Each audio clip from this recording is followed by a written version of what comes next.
إن الحمد لله أصلي وأسلم على نبينا مصطفى محمد صلى الله عليه وسلم وعلى آله وصحبه أجمعين أما بعد أعوذ بالله من الشيطان الرجيم بسم الله الرحمن الرحيم സൂറ അൽ മുഅ്മിനൂൻ 14-ാമത്തെ വചനത്തിന്റെ വ്യാഖ്യാനം അല്ലാഹു സുബ്ഹാനഹു വ തആല ഗർഭാശയങ്ങളിൽ എങ്ങനെയാണ് മനുഷ്യരൂപം അതിന്റെ രൂപം കൊള്ളുന്നത്, അതിനെങ്ങനെയാണ് രൂപപ്പെടുത്തുന്നത് എന്ന് അല്ലാഹു സുബ്ഹാനഹു വ തആല വ്യക്തമായി ഘട്ടം ഘട്ടമായി അല്ലാഹു സുബ്ഹാനഹു വ തആല നമുക്ക് പഠിപ്പിച്ചു തരുന്ന ഒരു വചനമാണിത്.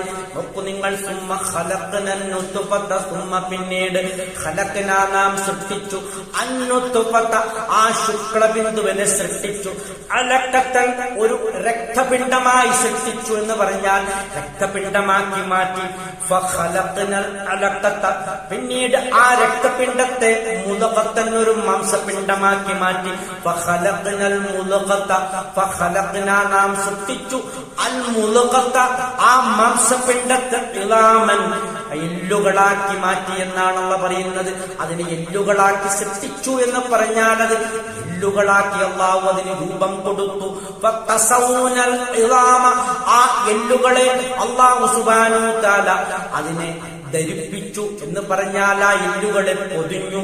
ലഹമൻ മാംസം കൊണ്ട് പൊതിഞ്ഞു എന്നാണ് അല്ലാഹു പറയുന്നത്. നോക്കൂ നിങ്ങൾ, ആദ്യം അത് ഒരു ശുക്ലബിന്ദുവായിരുന്നു. ആ ശുക്ലബിന്ദുവിനെ രക്തപിണ്ഡമാക്കി മാറ്റി. ആ രക്തപിണ്ഡത്തെ മാംസപിണ്ഡവും, ആ മാംസപിണ്ഡത്തിൽ നിന്നും തന്നെ അതിന്റെ എല്ലുകളെ രൂപപ്പെടുത്തി. ആ എല്ലുകളെ മാംസം കൊണ്ട് പൊതിഞ്ഞു. അതിനുശേഷം സുമ്മ അൻശഅനാഹു പിന്നീട് അല്ലാഹു സുബ്ഹാനഹു വ തആല പറയുകയാണ്, നാം അതിനെ സൃഷ്ടിച്ചു ഖൽഖൻ ആഖറ വേറൊരു സൃഷ്ടിപ്പാക്കി മാറ്റി എന്ന് പറഞ്ഞാൽ അല്ലാഹു ഉദ്ദേശിക്കുന്ന രൂപത്തിൽ ഏറ്റവും നല്ല ഒരു സൃഷ്ടിരൂപം, മനുഷ്യരൂപം അല്ലാഹു അതിന് നൽകുകയാണ് ഉണ്ടായത്. അതാണ് അല്ലാഹു വിശദീകരിക്കുന്നത്. ഫതബാറകല്ലാഹ് അല്ലാഹു അനുഗ്രഹ സമ്പൂർണനായിരിക്കുകയാണ്. അഹ്സനുൽ ഖാലിഖീൻ അല്ലാഹു സുബ്ഹാനഹു വ തആല ഏറ്റവും നല്ല സൃഷ്ടാവാണ്. അല്ലാഹുവാണ് ഏറ്റവും നല്ല സൃഷ്ടാവ് എന്നാണ് അല്ലാഹു അവസാനമായി പറയുന്നത്.